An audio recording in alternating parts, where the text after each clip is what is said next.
இனிப்பு அப்பம் பார்க்குறோம். ரொம்ப டேஸ்டியாக இருக்கும். பிள்ளைங்க விரும்பி சாப்பிடுவாங்க. எப்படி செய்கிறதுன்னு பார்ப்போம். அரை கப் ரவை, காய்ச்சி ஆறின பால் அரை கப் ஊறிக்கிறட்டும். ஒரு 20 நிமிஷம் ஊறினதை எடுத்து மிக்ஸி ஜாரில் போட்டுக்கோங்க.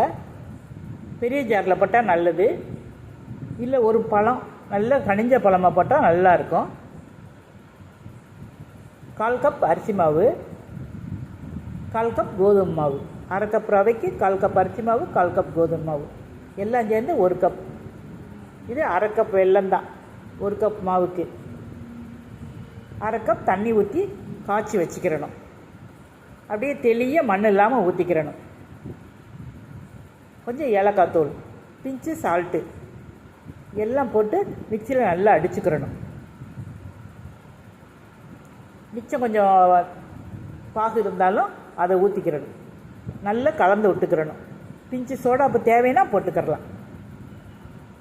நல்லா ஹீட் பண்ணிவிட்டு கொஞ்சம் மீடியம் ஃப்ளேமுக்கு கொண்டுவந்துடணும். கொண்டுவந்துட்டு அப்படியே ஒன்றா ஊற்றணும். எலும்பி மேலே வந்ததுக்கப்புறம் ஊற்றணும். மெதுவாக சென்டரில் ஊற்றினோம்னா அப்படியே அது நல்லா வரும். ரவுண்டாக அழகாக வரும். பந்து போல் இருக்கும். ஸ்பாஞ்ச் போல் இருக்குது. இது எல்லோரும் விரும்பி சாப்பிட்றாங்க. சின்னவங்கலேருந்து பெரியவங்க வரைக்கும் எல்லோரும் விரும்பி சாப்பிட்றாங்க. வீட்டில் இருக்க பொருள்கள் தான் எல்லாம். ரவை, அரிசி மாவு, கோதுமை மாவு, வெல்லம் எல்லாமே வீட்டில் இருக்க பொருள்கள் தான். ஈஸியாக செஞ்சிடலாம். இதை பனியார சட்டிலையும் ஊற்றி எடுக்கலாம். அதில் கொஞ்சம் பனியார சட்டியில் ஊற்றி எடுக்கல கொஞ்சம் தேங்காய் சீல் வெட்டி போட்டு கொஞ்சம் எள்ளு போட்டு செஞ்சோம்னாக்கும் இன்னும் டேஸ்ட்டாக இருக்கும். சாஃப்டாக இருக்குது. பூ போல் இருக்குது.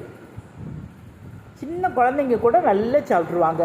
உள்ளெல்லாம் அந்த ஹோல்ஸ்லாம் வந்து நல்லா இருக்குது. ஏர் பபிள்ஸோடு நல்லா இருக்குது. இதுபோல் நீங்கள் ஈவினிங் டைமில் மழை நேரங்களில் இப்படிலாம் செஞ்சு கொடுங்க.